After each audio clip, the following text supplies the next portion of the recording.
தேர்தலுக்கு பிறகு நாம் தமிழர் கட்சி மக்கள் இடத்துல எந்த மாதிரி பேசப்படுது, எப்படி நடந்துக்குது, களத்துல இருக்குதா?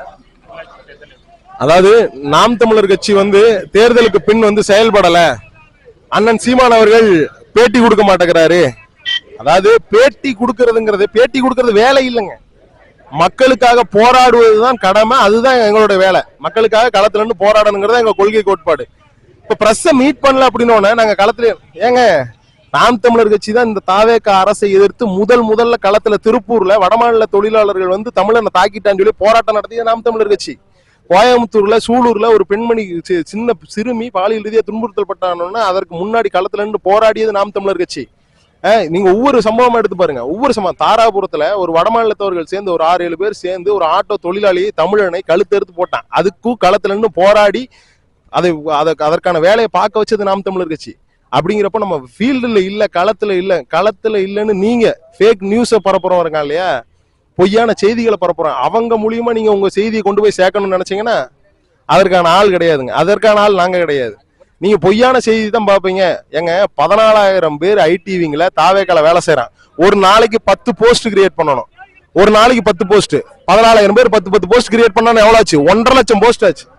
1.5 லட்சம் போஸ்ட் நீங்க பாப்பீங்களா? நாங்க போற உண்மை செய்தியை நீங்க பாப்பீங்களா? நாங்க போற உண்மை செய்தியை பாப்பீங்களா? தயவு செய்து சிந்திக்கணும். மக்கள் தான் சிந்திக்கணும். நீங்க விஜய்னு தேடுறீங்க, டிவிக்கே ஓட்டு தர்றீங்க. நீங்க தேடுங்க, மக்கள் போராளி, மக்களின் முதல்வன் அப்படின்னு தேடுங்க. நாங்க வருவோம், எங்க அண்ணன் சீமான் வருவார். நல்ல ஐடியாலஜி சித்தாந்தத்தை தேடுங்க. நீங்க சீரழிஞ்சவங்களை தேர்ந்தெடுத்து வச்சிருக்கீங்க. தயவு செய்து சிந்திங்க. நாம் தமிழர் கட்சி அடுத்து உள்ளாட்சி தேர்தலுக்கும் வரக்கூடிய இடைத்தேர்தலுக்கும் அடுத்த கட்ட பாய்ச்சல் நாங்க நோக்கி போயிட்டு இருக்கோம். நாங்க வீழ்ந்து கிடப்பவர்கள் அல்ல, வீழ்ந்தே கிடப்பதுதான் தோல்வி. நாங்க விழ எழுவோம், விடுதலை சுடராய் ஒளிர்வோம் என்றுதான் நாம் தமிழர் கட்சி பிள்ளைகள் களத்து நிக்கிறோம். வீழ்ந்தே கிடக்கிறோம் நாங்க அப்படின்னு நினைக்காதீங்க. நாங்க எழுந்து நடந்துட்டு இருக்கோம், வீறு கொண்டு பாஞ்சிட்டு இருக்கிறோம். அடுத்த கட்ட பாய்ச்சல் இன்னும் வீரியமா இருக்கும், இன்னும் துரிதமானதாக இருக்கும் அப்படிங்கிறத நாங்க சொல்லிக்கிறோம். உள்ளாட்சி தேர்தல்ல நாம் தமிழர் கட்சி நாம் தமிழர் கட்சி தோத்ததுக்கு முக்கியமான காரணம் தன்னின பகை. என் நண்பர் இருக்கிறாரு, நான் இருக்கிறேன், அண்ணன் நண்பர்கள் இருக்கிறாங்க. அப்படிங்கிற பட்சத்துல அந்த பகுதியில் இருக்கிற உறவுகள் இவங்களுக்கே ஓட்டு போன நம்ம பகுதியில் இருக்கிற இவங்க இப்ப வளர்ந்துடலாம் அப்படிங்கிற மாதிரி. ஆனா தாவேக்களை யாருன்னு கேட்டீங்கன்னா விஜய் மட்டும்தான். விஜயனுடைய முகத்திற்கும் இலவசத்திற்கும் இன்ஸ்டன்ட் வெற்றிக்கும் இதுக்கெல்லாம் சேர்ந்து விழுந்த வாக்கு தான் விஜய் வெற்றி பெற்றதுக்கு காரணம். இப்ப இது உள்ளாட்சி தேர்தல் எப்படி ஆகுன்னு கேட்டீங்கன்னா இவனா வேட்பாளர்னு பார்ப்பான். உள்ளாட்சி தேர்தலில் விஜய் வேலை செய்யாது, உள்ள வேலை செய்யறாங்க களத்துல. ஏண்டா இந்த தற்குறிக்கு எங்க பையன், எங்க வீட்டு பையன் பரவாயில்ல, நாம் தமிழர் கட்சிக்கார பையன் அப்படிங்கிற ஒரு சிந்தனை வரும். அந்த சிந்தனையில உள்ளாட்சி தேர்தலில் மிகப்பெரிய மாற்றம் இருக்கும். மிகப்பெரிய மாற்றம். ஏங்க 9 மாசம் கழிச்சு போறீங்க, இடைத்தேர்தலே மாற்றம் இருக்கும் என்கிறத பாருங்க. நீங்க களத்துல பாப்பீங்க.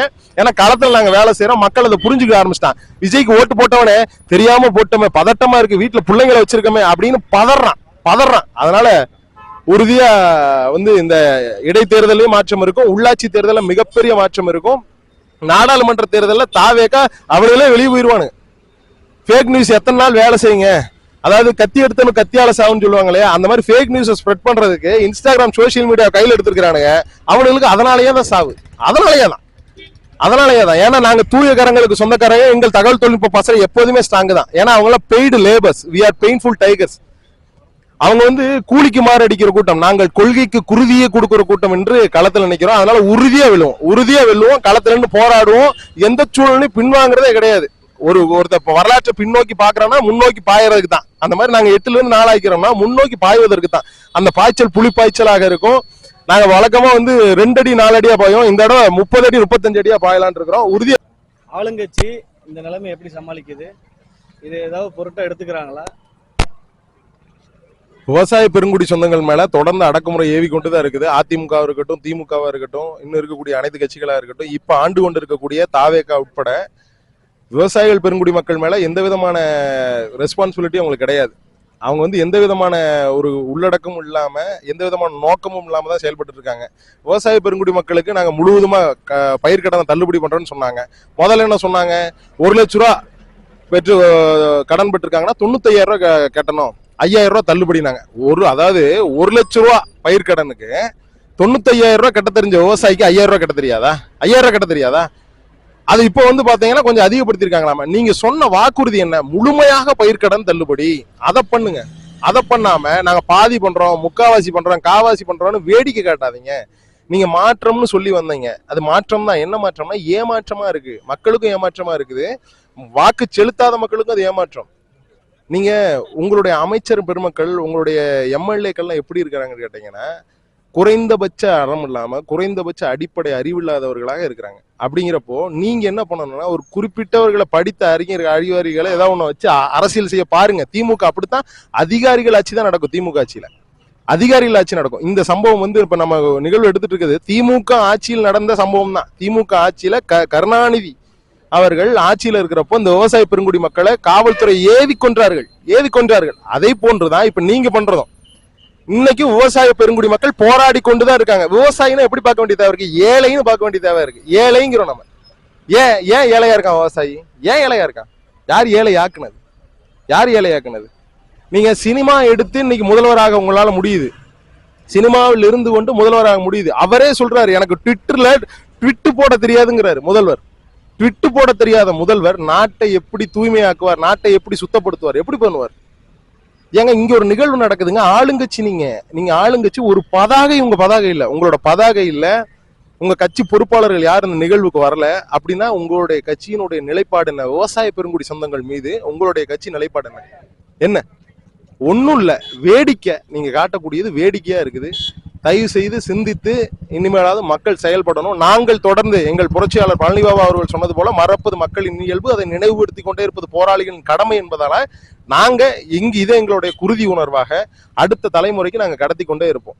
நாங்க எங்களுடைய பொருளாதாரத்தை போட்டு எங்களால என்ன முடியுதோ ஒரு 100 பேர் 200 பேர் கூடி இந்த நிகழ்வை நாங்க வந்து ஒருங்கிணைச்சிருக்கோம். நாம் தமிழர் கட்சி சொந்தங்கள் இந்த நிகழ்வு வந்து ஒருங்கிணைச்சிருக்கிறோம். தொடர்ச்சியா அதை பண்ணுவோம். இத்தனை ஆண்டு காலங்களாக பண்ணோம், இன்னும் பண்ணோம். நீங்க ஆட்சி அதிகாரத்தை கொடுக்காம போங்க. நீங்க கொடுக்குற ஆட்சி அதிகாரம் இவர்களுக்கு தான் என்றால், நீங்கள் கொடுக்கக்கூடிய அதிகாரம் எங்கள் கட்டை விரல் மைத்துக்கு சமம்.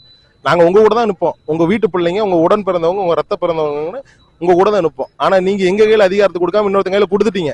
மாற்றம்ங்கிறது உங்க கையில தான் இருக்கு. அதை நீங்க தான் வந்து சிந்திச்சு செயல்படணும் அப்படின்னு நாங்க கேட்டுக்கிறோம்.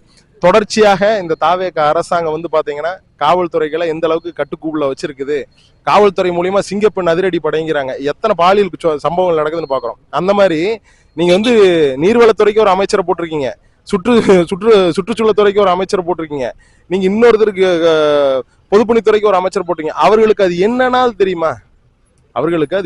தெரியுமா? மரிய வில்சன்ங்கிறவன் ஆந்திரா டிவில போட்டு கிழிக்கிறான். மரிய வில்சன் அதாவது நிதித்துறை அமைச்சர் கிடையாது, அவர் நீதித்துறை அமைச்சரை போட்டு கிழிக்கிறாங்க. ஒரு நம்பர் 1 அக்யூஸ்ட் நீதித்துறை அமைச்சர் அப்படிங்கிறாங்க. ஒரு ஒரு ஒரு ஒரு லெட்டர் பேட், அதாவது வெள்ளை அறிக்கைன்னு ஒண்ணு வெளியிட்டீங்க. அந்த வெள்ளை அறிக்கையை பார்த்து படிக்கிறதுக்கு கூட 10,000 பிழை இருக்குதுன்னா நீ எல்லாம் என்ன? நீ அமைச்சரை விடு, நீ நிதி அமைச்சருங்கிறத விட்டுலாம். நீ என்ன ஃபர்ஸ்ட் ஒரு கல்லூரியில நீ முதல்வரா இருக்கிற, நீ எப்படி கல்லூரியில என்ன முதல்வரா இருக்க? என்ன நிகழ்வு முன்னெடுப்பு? நீ என்ன நிகழ்வு? அப்போ அங்க படிக்கக்கூடிய மாணவரோட நிலைமை தயவு செஞ்சு சிந்திங்க. மக்கள் தான் சிந்திக்கணும். வர்றவங்க போறவங்களுக்கெல்லாம் வாக்கு செலுத்தி நீங்கள் வெல்ல வைத்து விட்டீர்கள். ஆனா உங்க கூட நிக்கிற உங்க உடன் பிறந்தவங்க, உங்க ரத்த சொந்தங்களை நீங்க தோல்வி அடைய வச்சுட்டீங்க. தயவு செய்து சிந்திங்க. மக்கள் இனிமேலாவது வாக்கு செலுத்தும் போது சிந்திச்சு வாக்கு செலுத்துங்கன்னு கேட்டுக்கிறோம். நன்றி. விவசாய சங்கங்கள் எல்லாம் போராடிட்டு இருக்க நிலைமையில நாம் தமிழர் கட்சி இந்த நிலைமையை எப்படி பாக்குறீங்க? முதல்ல விவசாய பெருங்குடி மக்கள் தொடர்ச்சியாக இந்த தமிழ் நிலத்துல எந்த அளவுக்கு அடக்குமுறைக்கு ஒடுக்குமுறைக்கு ஆளாக்கப்பட்டு கொண்டு இருக்காங்க நம்ம பார்த்துட்டு தான் இருக்கோம். இதே போன்றுதான் 1970 காலகட்டங்கள்ல வெறும் ஒரு பைசா விலை உயர்வை, மின்சார கட்டண உயர்வை கண்டித்து தமிழ்நாட்டுல கொங்கு மண்டலத்துல திருப்பூர், பல்லடம், சூலூர் இது போன்ற பகுதிகளில் விவசாய பெருங்குடி மக்கள் போராட்டம் பண்ணாங்க. அதுல முதல்ல பெருமாநல்லூர் அப்படிங்கிற பகுதியில விவசாய பெருங்குடி மக்கள் போராட்டம் பண்ணாங்க. அந்த போராட்டத்துல ஜூன் 19ஆம் தேதி இந்த சம்பவம் நடந்திருக்கு. ஆனா ஜூன் 15ல இருந்து மிக தீவிரமான போராட்டத்தை நாடு முழுவதும் விவசாய பெருங்குடி மக்கள் முன்னெடுத்தாங்க. அதுல இந்த பெருமாநல்லூர் பகுதியை சார்ந்த ஆய் கவுண்டர், ராமசாமி கவுண்டர், ஆய் கவுண்டர், ராமசாமி கவுண்டர், மாரப்ப கவுண்டர் என்ற 3 நமது தமிழ் பெருங்குடி சொந்தங்கள் வந்து திமுக அரசினுடைய கலைஞர் கருணாநிதினு சொல்றாங்க இல்லையா, அந்த கருணாநிதியினுடைய அடக்குமுறைக்கு உள்ளாகி துப்பாக்கி காவல்துறையா ஏவி, காவல்துறையில அது ஏவல் துறை என்று நிரூபணமான நேரம் தான் அது. அவர்கள் துப்பாக்கியிலிருந்து வெளிவந்த அந்த தோட்டா நமது நாட்டின் பெருங்குடி மக்களை, காமிண்டக சொந்தங்களை, இந்த தமிழ் பேரினத்தின் போற்றுதலுக்குரிய சொந்தங்களை, அடுத்தவனுக்கு உழவடிக்கக்கூடிய உழவர்குடி பெருங்குடி சொந்தங்களை சுட்டு கொன்னாங்க. 53க்கும் மேற்பட்டவர்கள் அந்த சமயத்துல உயிர் நீத்தாங்க. அதுல முதல்ல உயிர் நீத்தது பெருமாநல்லூர் பகுதியைச் சேர்ந்த நமது உழவர் பெருங்குடி மக்கள் தான். ஏன் திருக்குறள்ங்கிறாரு, நான் தான் தொல்காப்பியத்துக்கு உரை எழுதுன்னு சொன்னாரு கருணாநிதி. ஆனா உழவினார் கைமடங்கி நிலை விளைவதும் விட்டயம் என்பார்க்கும் நிலை என்பது அவருக்கு தெரியாதா? உழுதுண்டு வாழ்வாரே வாழ்வார் மற்றெல்லாம் தொழுதுண்டு பின் செல்பவர்ங்கிறது அவருக்கு தெரியாதா? உழவினார் கைமடங்கி இல்லைன்னு சொல்றாங்க. உழவினார் கைமடங்கி படுத்துட்டானா துறவரம் போன்ற துறவி கூட உயிர் வாழ முடியாதுங்கிறான். அப்படிப்பட்ட உழவர் பெருங்குடிய எங்க கொண்டு நிறுத்திருக்கீங்க? சுழன்றும் ஏற்பின்னது உலகம், அதனால் உழந்தும் உழவே தலைன்னு உங்களுக்கு தெரியாதா? ஆனா இன்னைக்கும் காவல்துறை சொந்தங்கள் இந்த தாவேக ஆட்சியிலும் போராடி கொண்டுதான் இருக்கிறாங்க. இங்க வந்து எல்லாரோட பதாகை இருக்குதுங்க. நாம் தமிழர் கட்சி வச்சிருக்கிறாங்க, விவசாய பெருங்குடி சொந்தங்கள் வச்சிருக்காங்க, பிஜேபில இருந்து வச்சிருக்காங்க, இந்த KDMK கொங்கு முன்னேற்ற கழகத்துல இருந்து வச்சிருக்காங்க, அண்ணாமலை வீத லீடர்ஸ்ல இருந்து வச்சிருக்காங்க. ஆனா இன்னைக்கு இப்ப ஆட்சி செய்து கொண்டு இருக்கக்கூடிய தாவேகா அதை வைக்கல. ஏன்? அவனுக்கு இது தெரியாது, இது என்னன்னே தெரியாது. இது விவசாயம் எதுக்கு எடுக்கிறாங்க, இது என்ன சம்பவம்னு கூட தெரியாது அவங்களுக்கு. அப்படிப்பட்டவர்களுக்கு நீங்கள் பொறுப்பு கொடுத்துட்டீங்க. ஒருத்தர் என்னன்னா சுற்றுச்சூழல் துறை அமைச்சர், சுற்றுலாத்துறை அமைச்சருங்கிறான். சுற்றுச்சூழல் துறை அமைச்சர், சுற்றுலாத்துறை அமைச்சர், அந்த அளவுக்கு தான் அவங்க நாலேஜ் இருக்கு. MLA பேசுறான், அவன் பக்கத்துல இருக்கவன் எடுத்து கொடுக்குறான், இப்படித்தான் பேசணுங்க, இப்படித்தான் இது இப்படி சொல்லு அப்படிங்கிற மாதிரி. அப்ப அறிவில்லாதவர்களை நீங்க தேர்ந்தெடுத்துட்டீங்க என்பதுதான் நிதர்சனமான உண்மை. இப்ப வந்து இந்த நிகழ்விற்கு நாங்க வந்து தொடர்ச்சியா வருடம் மிகச் சிறப்பான முறையில் எடுத்துட்டு வர்றோம். இந்த தடவையும் நாங்க மிகச் சிறப்பான முறையில விவசாய பெருங்குடி சொந்தங்களுக்கு எங்களுடைய வீர வணக்கத்தையும் புகழ் வணக்கத்தையும் கண்ணீர் வணக்கத்தையும் செலுத்துறோம். மறப்பது மக்களின் இயல்பு, அதை நினைவுபடுத்திக் கொண்டே இருப்பது போராளிகளின் கடமை என்பதால் இந்த கடமையை நாங்க செய்துட்டு வர்றோம். தொடர்ச்சியாக இதை செய்வோம். இலக்கு ஒன்றுதான், இனத்தின் விடுதலை. இனம் ஒன்றாவும் இலக்கை வென்றாவும். தமிழ்த்தாய் வாழ்க, தலைவர் பிரபாகரன் வாழ்க, நாம் தமிழர்.